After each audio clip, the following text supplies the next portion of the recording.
प्यारे बच्चों, Paramount academy के यूट्यूब चैनल पर आप सभी का स्वागत है। हम लोगों ने साइंस पढ़ना स्टार्ट किया था और साइंस में डाइजेस्टिव सिस्टम पढ़ चुके हैं, स्केलेटल सिस्टम पढ़ चुके हैं। आज हम एक नया टॉपिक पढ़ेंगे, रेस्पिरेटरी सिस्टम, श्वसन तंत्र। रेस्पिरेटरी सिस्टम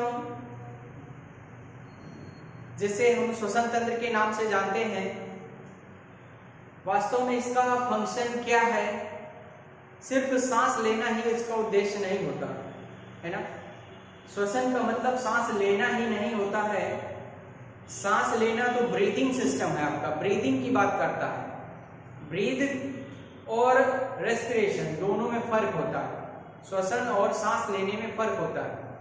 अगर हम ब्रीथ की बात करते हैं तो ब्रीथ में क्या होता है, हम इनहेलेशन और एक्सहेलेशन करते हैं, मतलब सांस को अंदर खींचते हैं और सांस को बाहर छोड़ते हैं, मतलब एक्सहेलेशन करते हैं। तो सांस को अंदर लेना और छोड़ना, ये तो सांस लेना हो जाता है, ब्रीदिंग प्रक्रिया। लेकिन श्वसन क्या है? श्वसन एक ऐसी प्रक्रिया है जिसमें हम लोग जब भोजन करते हैं तो भोजन से हमें बहुत सारे कॉम्प्लेक्स मटेरियल प्राप्त होते हैं, जटिल भोज्य पदार्थ प्राप्त होते हैं, जैसे कार्बोहाइड्रेट है, वसा है। इनका हमें अब्जॉर्प्शन करना होता है, इनका हमें अवशोषण करना होता है। तो इनके अब्जॉर्प्शन के लिए और शोषण के लिए होता क्या है, इनके जारण की जरूरत पड़ती है, इनका ऑक्सीडेशन की जरूरत पड़ती है, इनका डिग्रेडेशन की जरूरत पड़ती है। तो इनको ऑक्सीडेशन या डिग्रेडेशन के लिए हमें ऑक्सीजन की जरूरत पड़ती है। तो हम लोग क्या करते हैं, ऑक्सीजन को लेते हैं और ऑक्सीजन के माध्यम से कार्बोहाइड्रेट या फैट का जारण किया जाता है ना। इसका जारण किया जाता है, ऑक्सीडेशन और डिग्रेडेशन किया जाता है, जिससे हमें ऊर्जा की प्राप्ति होती है। क्या मिलता है? एनर्जी मिलती है। तो श्वसन एक ऐसी प्रक्रिया है जिसमें जटिल भोज्य पदार्थों को, समझिएगा, श्वसन एक ऐसी प्रक्रिया है जिसमें जटिल भोज्य पदार्थों को, कॉम्प्लेक्स फूड मटेरियल को सरल भोज्य पदार्थों में, सरल रूप में तोड़ दिया जाता है, ब्रेक डाउन कर दिया जाता है ना। सिंपल फॉर्म में इन्हें कन्वर्ट कर दिया जाता है और कन्वर्ट करने के पश्चात हमें ऊर्जा की प्राप्ति होती है।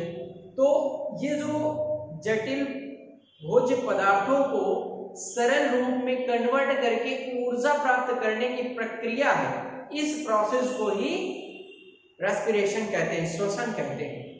इस श्वसन में हमें एनर्जी प्राप्त होती है ना। अच्छा, श्वसन में जो कार्बोहाइड्रेट है, ये एक प्रकार का ग्लूकोज ही होता है। तो ग्लूकोज का यूज किया जाता है श्वसन में, हम ग्लूकोज का प्रयोग करते हैं और ग्लूकोज इसी वजह से सेलुलर ईंधन कहलाता है, सेलुलर फ्यूल कहलाता है, कोशिकीय ईंधन कहलाता है। तो ग्लूकोज को सेलुलर फ्यूल के नाम से जाना जाता है, कोशिकीय ईंधन के नाम से जाना जाता है ना। श्वसन आपकी कैसी प्रक्रिया है? एक प्रश्न तो ये बन जाता है। श्वसन आपकी कैटाबॉलिज्म प्रक्रिया है ना। कैटाबॉलिज्म और एनाबॉलिज्म दो प्रकार की प्रक्रियाएं होती हैं। एक तो होती है कैटाबॉलिज्म और एक होती है एनाबॉलिज्म। आपकी जो एनाबॉलिज्म होती है उपचय प्रक्रिया होती है और जो कैटाबॉलिज्म होती है वो अपचय प्रक्रिया होती है। जो एनाबॉलिज्म होती है वो सृजनात्मक होती है, कैटाबॉलिज्म आपकी विखंडनात्मक होती है। कहने का मतलब ये है, जो कैटाबॉलिज्म होती हैं वो चीजों को ब्रेक डाउन करती हैं, तोड़ती हैं। भाई हमें ऊर्जा कब मिलेगी? जब ग्लूकोज को तोड़ा जाएगा, जब ये टूटेगा तभी हमें ऊर्जा की प्राप्ति होगी, है ना।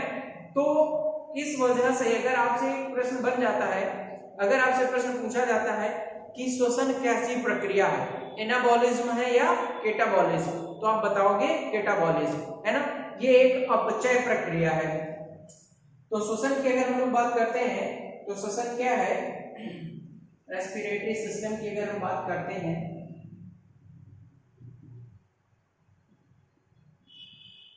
रेस्पिरेटरी सिस्टम,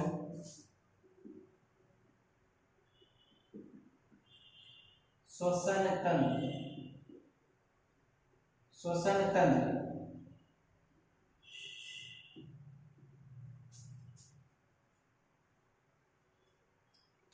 इस श्वसन तंत्र की अगर हम बात करते हैं तो श्वसन तंत्र में होता क्या है कि सबसे पहला पॉइंट तो ये बन जाता है, यह एक कैटाबॉलिज्म प्रोसेस है। यह एक कैसी प्रक्रिया है? कैटाबॉलिज्म। कैटाबॉलिज्म मतलब अपचय प्रक्रिया है। यह एक अपचय प्रक्रिया है।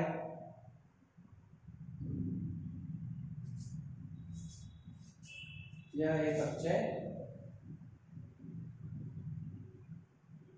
प्रक्रिया है। श्वसन कैसी प्रक्रिया है? अपचय प्रक्रिया है। इसमें क्या होता है? कैटाबॉलिज्म का मतलब क्या होता है? अपचय का मतलब क्या होता है? इसका मतलब ये होता है कि चीजें टूटेंगी, उनका विखंडन होगा, और टूटेंगी तो ऊर्जा निकलेगी, है ना। तो ये एक कैटाबॉलिज्म प्रक्रिया है। इसमें जटिल जो भोज्य पदार्थ होते हैं, कौन से? कॉम्प्लेक्स फूड मटेरियल जिन्हें कहा जाता है, कॉम्प्लेक्स फूड मटेरियल, जटिल भोज्य पदार्थ,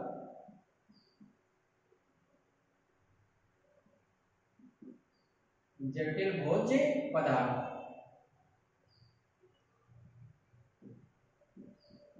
जो कॉम्प्लेक्स फूड मटेरियल होता है, इस कॉम्प्लेक्स फूड मटेरियल का क्या होता है? ऑक्सीडेशन होता है। इसका क्या होता है? ऑक्सीकरण होता है, ऑक्सीडेशन होता है, ऑक्सीकरण होता है। और ऑक्सीडेशन करने के पश्चात ये सरल पदार्थों में बदल जाते हैं और ऊर्जा की प्राप्ति होती है। ऑक्सीडेशन के फलस्वरूप क्या होता है? It converts into simplest form, है ना। ये जो है सरल रूप में कन्वर्ट हो जाते हैं। ऑक्सीडेशन के पश्चात क्या होता है? सरल रूप में कन्वर्ट हो जाते हैं, सरल रूप में बदल जाते हैं, बदल जाते हैं। और क्या होता है? हमें ऊर्जा की प्राप्ति होती है। बदल जाते हैं और हमें ऊर्जा की प्राप्ति होती है। किसकी प्राप्ति होती है? ऊर्जा की प्राप्ति होती है। तो श्वसन क्या है? ऊर्जा प्राप्त करने की एक प्रक्रिया है। आप सरल भाषा में कह सकते हो, ऊर्जा की प्राप्ति होती है। अच्छा, ऊर्जा की प्राप्ति होती है। ऑक्सीडेशन होता किसका है? ऑक्सीडेशन में ग्लूकोज का यूज किया जाता है ना। इस वजह से ग्लूकोज जो है आपका सेल्यूलर फ्यूल, कोशिकीय ईंधन के रूप में जाना जाता है ना। ग्लूकोज का श्वसन में क्या होता है? श्वसन में ग्लूकोज का कोशिकाओं में जारण होता है। श्वसन में ग्लूकोज का कोशिकाओं में ब्रेक डाउन होता है या जारण होता है। कोशिकाओं में ऑक्सीजन की मदद से जारण होता है, जिससे ऊर्जा की प्राप्ति होती है। जिससे क्या होता है? ऊर्जा की प्राप्ति होती है, ऊर्जा की प्राप्ति होती है। इसीलिए इसीलिए इसीलिए ग्लूकोज को क्या कहा जाता है? कोशिकीय ईंधन। इसीलिए ग्लूकोज को सेल्यूलर फ्यूल कहा जाता है, कोशिकीय ईंधन कहा जाता है, ईंधन कहा जाता है। क्या कहा जाता है? कोशिकीय ईंधन कहा जाता है। तो श्वसन क्या है? श्वसन एक ऐसी प्रक्रिया है जिसमें जटिल पदार्थों को सरल पदार्थों में कन्वर्ट करके ऊर्जा प्राप्त किया जाता है। और ऊर्जा प्राप्त करने में जो है ग्लूकोज ईंधन के रूप में यूज होता है। जब ग्लूकोज ईंधन के रूप में यूज होता है तो ये ग्लूकोज आपका कोशिकीय ईंधन कहलाता है। ठीक है, तो इस बात को आप ध्यान रखेंगे, कोशिकीय ईंधन किसे कहा जाता है? ग्लूकोज को कहा जाता है। ठीक है, एक पॉइंट और आप लिख लीजिएगा, ये ध्यान रखिएगा, ये कहता है कि ये श्वसन कैसी प्रक्रिया है, यह एक मेटाबॉलिज्म प्रक्रिया है, अपचय प्रक्रिया है। इस प्रकार से ये बात हो जाती है। आगे हम बात करें तो श्वसन जो है दो भागों इसके होते हैं। श्वसन को दो भागों में बांटा गया है। श्वसन के दो भाग हैं, एक तो आप जानते हो आक्षीय श्वसन और एक अनाक्षीय श्वसन। श्वसन दो प्रकार से होता है ना, एक होता है आक्षीय श्वसन, एक होता है अनाक्षीय श्वसन। तो श्वसन की अगर हम बात करें तो यह दो प्रकार का होता है ना,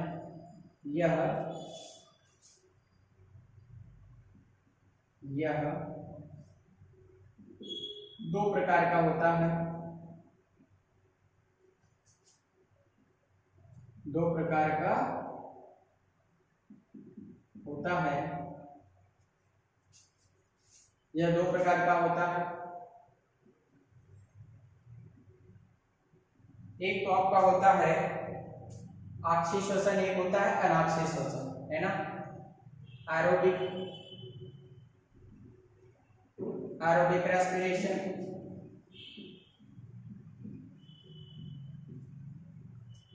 है ना, आक्षीय श्वसन जिसे कहा जाता है। और दूसरा जो होता है एनएरोबिक होता है। क्या होता है? Anaerobic respiration.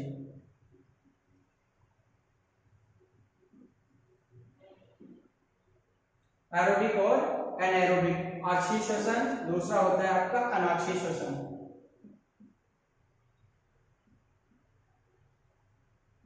अनाक्षीय श्वसन, आक्षीय श्वसन और अनाक्षीय श्वसन ये दो प्रकार का हो जाता है। आक्षीय श्वसन ऐसा श्वसन होता है जिसमें हमें ऑक्सीजन की जरूरत पड़ती है ना। ये जो आक्षीय श्वसन होता है ये ऑक्सीजन की उपस्थिति में होता है। इस प्रक्रिया में आक्षीय श्वसन में ग्लूकोज का कंप्लीट ऑक्सीडेशन होता है। ये कहिएगा ग्लूकोज का पूर्ण रूप से विखंडन हो जाता है ना। तो इसमें कुछ बातें हैं उनको हम जान लेते हैं। यह ऑक्सीजन O2 की उपस्थिति में होता है, यह ऑक्सीजन की प्रेजेंस में होता है, O2 की उपस्थिति में होता है।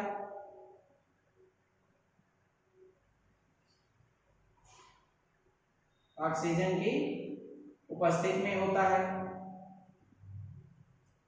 इसमें ग्लूकोज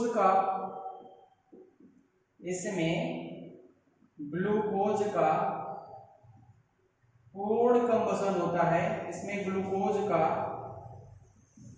पूर्ण जारण होता है, कंप्लीट ऑक्सीडेशन होता है, पूर्ण ऑक्सीडेशन होता है, पूर्ण जारण होता है।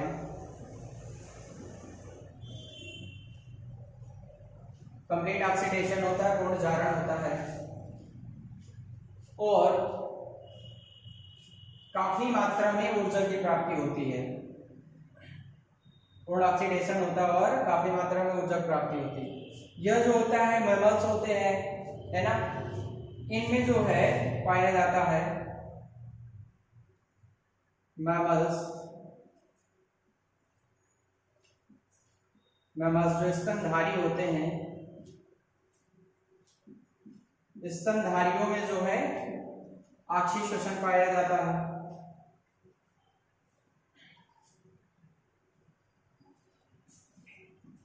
आदि में आक्षीय श्वसन होता है।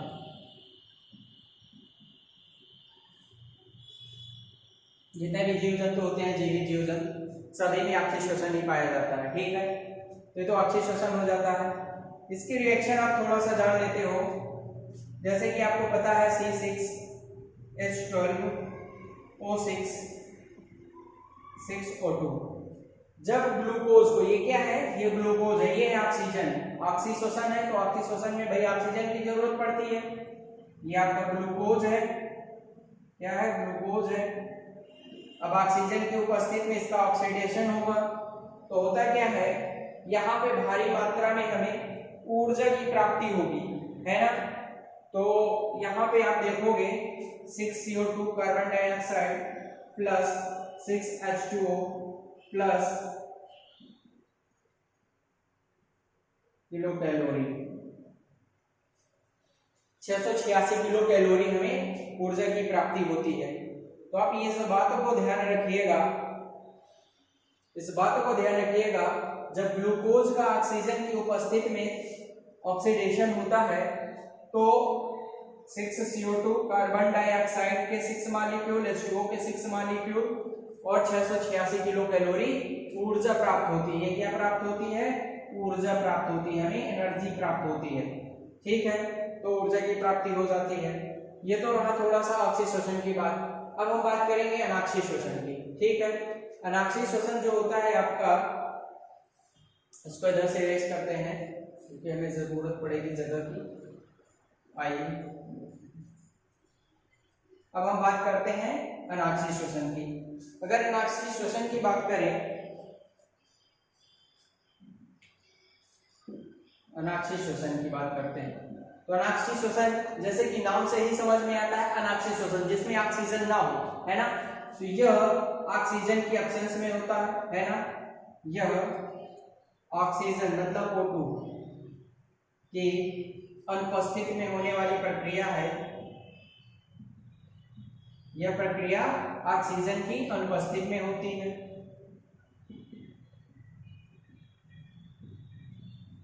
ऑक्सीजन की अनुपस्थिति में होती है यह प्रक्रिया, ऑक्सीजन की अनुपस्थिति में होता है। इसमें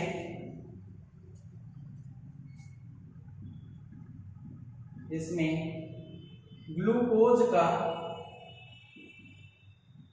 इनकम्प्लीट ऑक्सीडेशन होता है, मतलब अपूर्ण दहन होता है। ग्लूकोज का अपूर्ण दहन होता है। पूरी तरह से यहाँ पे जो है ग्लूकोज का जारण हो नहीं पाता है, अपूर्ण दहन होता है। ठीक है, यह जो श्वसन है ये पाया कहाँ पे जाता है? इंपॉर्टेंट ये है, आपसे एग्जाम में पूछ लिया जाता है, बताइएगा निम्न में से कौन सा श्वसन होगा, ऑक्सीय श्वसन होगा या अनाक्षीय श्वसन, एरोबिक होगा या एनारोबिक, आपसे पूछ लिया जाता है। तो आपको ध्यान देना होगा कि जो है कुछ इसके एग्जाम्पल हैं, इंपॉर्टेंट हैं, वो पूछे जाते हैं। तो एग्जाम्पल आपको ध्यान रखना है।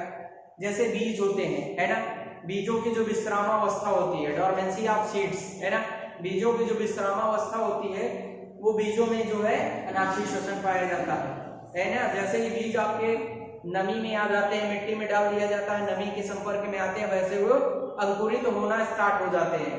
तो वहां पे श्वसन की प्रक्रिया आप देखते होती है ना। तो बीजों की ये पाया कहा जाता है, जैसे आप ध्यान रखेंगे, जैसे में ये पाया जाता है बीजों की विश्रामावस्था में, बीजों की विश्रामावस्था में, डोरमेंसी ऑफ सीड्स, बीजों की विश्रामावस्था में। ठीक है, इसके बाद जो फ्रूट्स होते हैं, फ्रूट्स की जो फल भित्ति होती है ना, उसमें पाया जाता है फलों की फल भित्ति में, फलों की जो कवरिंग होती है फल की, है ना, फल भित्ति में पाया जाता है। यह श्वसन जो है फलों की फल भित्ति में पाया जाता है। ठीक है, इसके बाद जो है ये जो सूक्ष्म जीव होते हैं, जीवों में पाया जाता है, सूक्ष्म जीवों में पाया जाता है, माइक्रो ऑर्गेनिज्म, सूक्ष्म जीवों में पाया जाता है, सूक्ष्म जीवों में पाया जाता है। इसके बाद हम बात करें,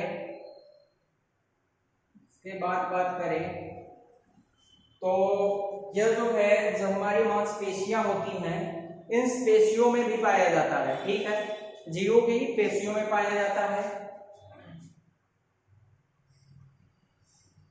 जीवों की मांसपेशियों में पाया जाता है,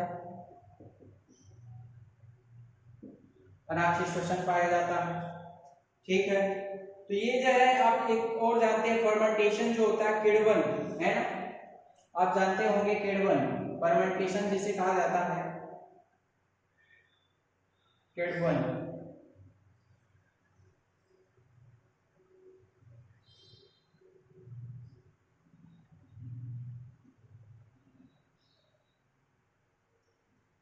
कार्बन फर्मेंटेशन जो होता है,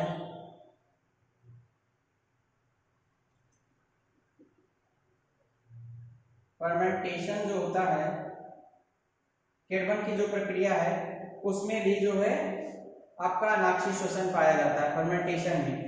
फर्मेंटेशन आप जानते हैं कार्बन, जैसे हम लोग बियर वगैरह बनाते हैं, शराब बनाई जाती है तो फर्मेंटेशन के द्वारा ही बनाई जाती है। या फिर आप जो है सिरका होता है ना, उसमें से फर्मेंटेशन की प्रक्रिया होती है। या फिर आप जानते हो जैसे कि ब्रेड वगैरह बनाए जाते हैं, लैक्टिक है ना, ब्रेड वगैरह बनाए जाते हैं तो उनमें भी जो है आप ईस्ट या खमीर का यूज करते हो। तो ये जो ईस्ट वगैरह है इनमें क्या होता है, अनाक्षी श्वसन ही पाया जाता है ना। ईस्ट वगैरह है, ईस्ट है, बैक्टीरिया है, ईस्ट है, बैक्टीरिया है, इनमें जो है क्या होता है, अनाक्षी श्वसन ही पाया जाता है। ठीक है, तो इस बात को आप ध्यान रखेंगे।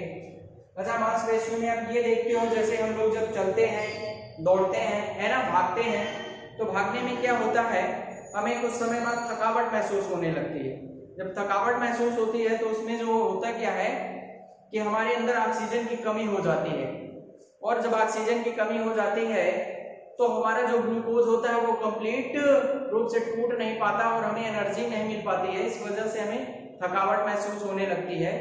और इसका वजह अब हमारी जो मांसपेशियां हैं वहां पे भी आपको इसका इफेक्ट देखने को ये मिलता है कि जो पायरुविक एसिड होता है वो लैक्टिक एसिड में कन्वर्ट होने लगता है। ऑक्सीजन की कमी के कारण जो पायरुविक एसिड होता है वो लैक्टिक एसिड में कन्वर्ट होने लगता है, जिसकी वजह से हमें थकावट महसूस होती है। तो इस बात को भी हम लिख लेते हैं, जीवों में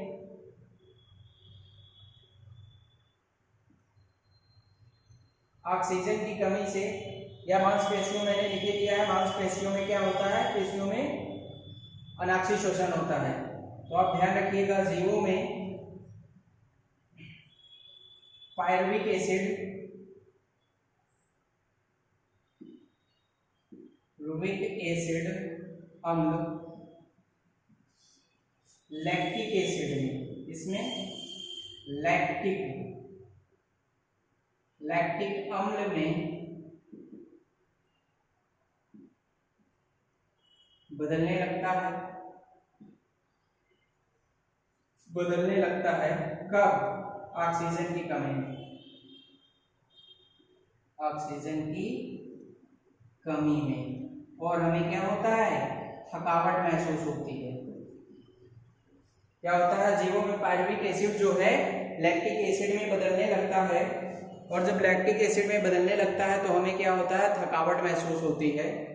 ठीक है,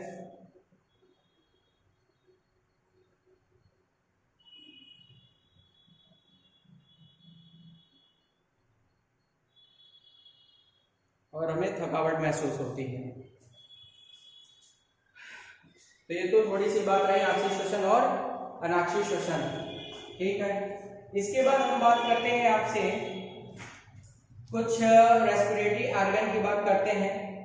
अच्छा, इसका भी एक फॉर्मूला आपको लिखवा देता हूँ अनाक्षी श्वसन का। ग्लूकोज का यहाँ पे जब ऑक्सीडेशन होगा, मैं एक लाइन मिटा लेता हूँ, यहाँ पे लिख देता हूँ। अनाक्षी श्वसन का जब ग्लूकोज का ऑक्सीडेशन होता है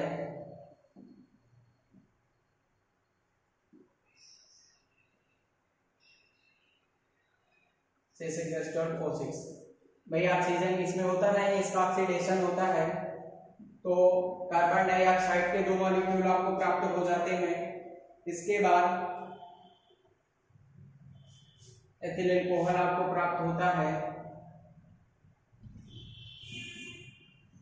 2C2H5OH plus 56 kilo calorie, 56 kilo calorie ऊर्जा मिलती है। यहाँ पे अब आप देख सकते हो, उसमें जब आपने ऑक्सीडेशन किया था तो वहां पे आपने ये देखा कि 686 किलो कैलोरी ऊर्जा आपसे श्वसन में निकल रही थी, और यहाँ पे आप देख पा रहे हो सिर्फ 56 किलो कैलोरी ऊर्जा ही आपको प्राप्त हो रही है। तो यहाँ से ये बात पता चलता है कि अनाक्षी श्वसन में जो ग्लूकोज होता है उसका अपूर्ण दहन होता है, जिसकी वजह से ये ऊर्जा कम मात्रा में प्राप्त होती है। नहीं तो अगर इसका कंप्लीट ऑक्सीडेशन होता तो ऊर्जा हमें ज्यादा प्राप्त हो रही होती है ना। ऊर्जा ज्यादा नहीं प्राप्त हो रही, इसका मतलब ये है कि यहाँ पे इसका पूर्ण रूप से जारण नहीं हो पा रहा है ना। तो ये बात हो जाती है। आइए हम लोग कुछ रेस्पिरेटरी ऑर्गन के बारे में बातें करते हैं, है ना। कुछ पूछ लिए जाते हैं आपके एग्जाम में कि अमीबा में कौन सा अंग है जिसके द्वारा वो श्वसन करता है, सांस लेता है ना। तो ये आपके एग्जाम में पूछे जाते हैं। आप इनको बेहद ही अच्छे तरीके से पढ़िएगा क्योंकि ये अक्सर एग्जाम में पूछ लिए जाते हैं। रेलवे के एग्जाम में तो कई बार पूछे जा चुके हैं, तो आप इस बात को एकदम रट के रखिएगा, है ना। रेस्पिरेटरी ऑर्गन, हम बात करेंगे श्वसन अंगों की।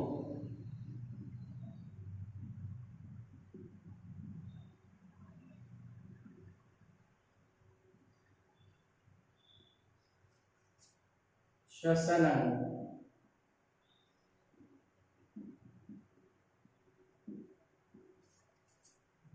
रेस्पिरेटरी ऑर्गन, श्वसन अंग की अगर बात करें, जैसे आपका जो है अमीबा होता है, अमीबा होता है,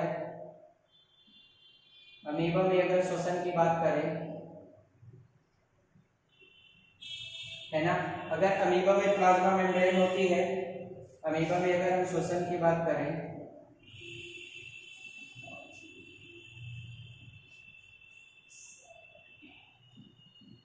अमीबा, अगर अमीबा की बात करें तो इसमें जो श्वसन अंग होता है, इधर जंतु का नाम रहेगा, इधर मैं श्वसन अंग लिख रहा हूं, आप लोग याद रखिएगा।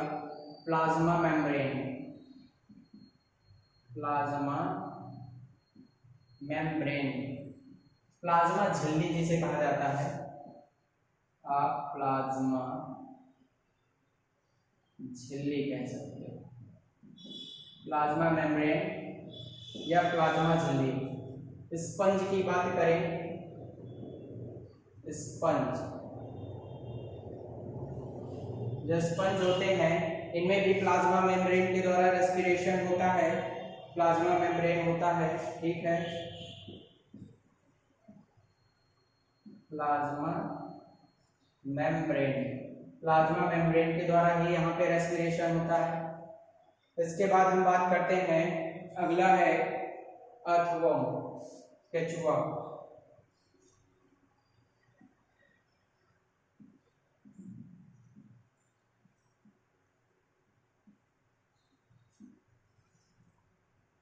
अर्थवर्म, अर्थवर्म जो है नेफ्रेडिया के द्वारा श्वसन करता है, नेफ्रेडिया। अच्छा, इसमें नेफ्रेडिया भी होता है। इसकी त्वचा जो होती है, स्किन, स्किन के द्वारा भी ये सांस लेता है, इसकी जो क्यूटिकल स्किन होती है उसके द्वारा भी, ठीक है। नेफ्रेडिया हो जाता है,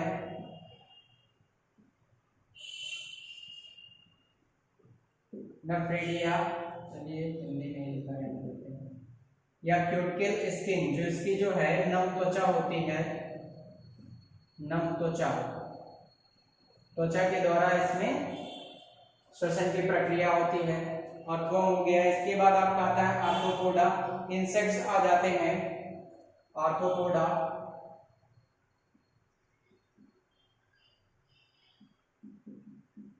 आर्थ्रोपोडा के अंतर्गत जितने भी आपके इंसेक्ट्स होते हैं, कीड़े मकोड़े होते हैं, वो सारे इसी में आ जाते हैं। तो आर्थ्रोपोडा जो है,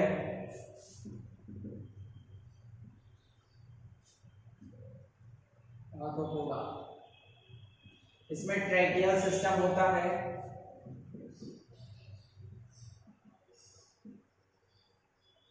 ट्रैकियल सिस्टम होता है। ये कहिएगा ये ट्यूब जैसी एक संरचना होती है ना, उसी के द्वारा जो है ये श्वसन करते हैं। ट्रैकियल सिस्टम इनमें पाया जाता है, ट्रैकियल प्रणाली पाई जाती है, जिन्हें आप स्यूडोगिल्स के नाम से भी जानते हो।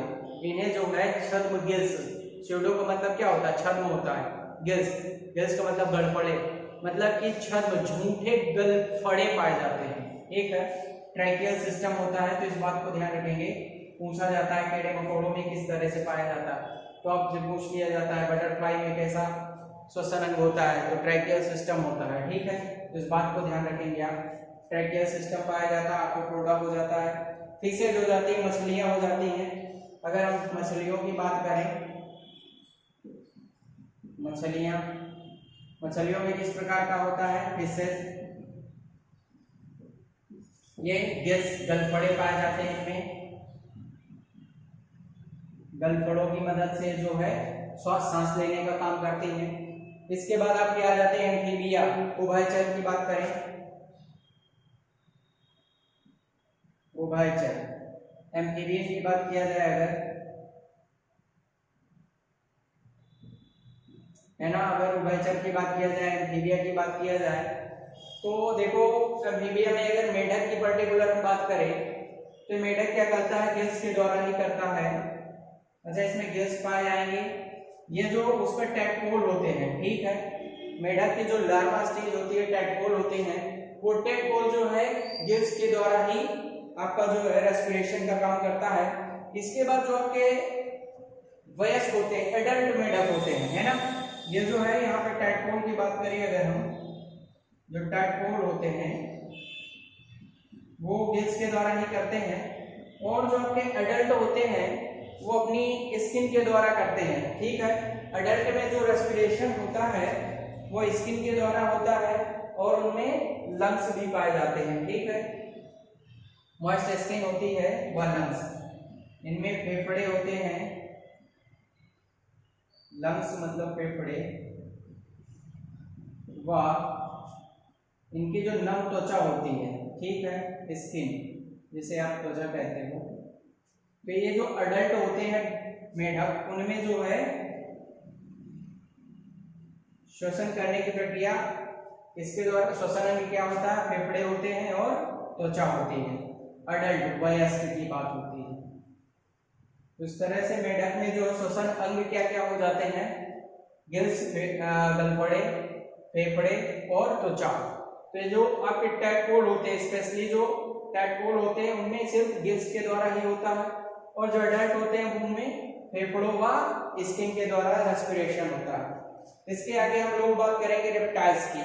सरीसृप की अगर बात किया जाए, सरीसृप की अगर बात किया जाए, रेप्टाइल्स,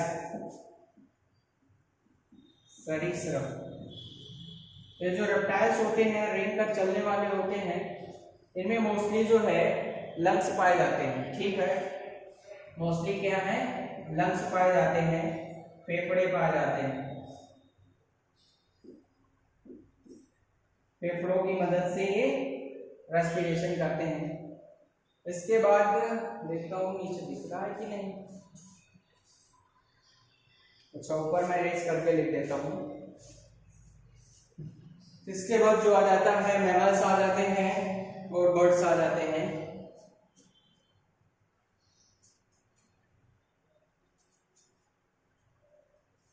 मैमल्स और बर्ड्स आ जाते हैं। मैमल्स जो होते हैं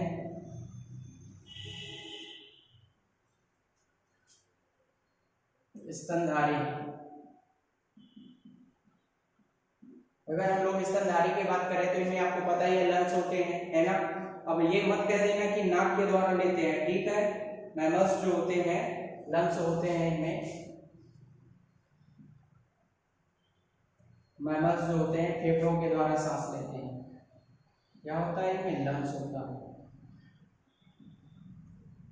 लंग्स, फेफड़े होते हैं, इनका जो श्वसन अंग होता है फेफड़ा, फेफड़े होते हैं, ठीक है।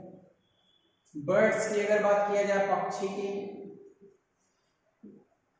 अगर हम पक्षी की बात करें तो जो पक्षी होते हैं उनमें भी लंग्स होते हैं, रेस्पिरेटरी ऑर्गन, उनमें भी फेफड़े होते हैं, फेफड़ों के द्वारा ही वो भी रेस्पिरेशन करते हैं।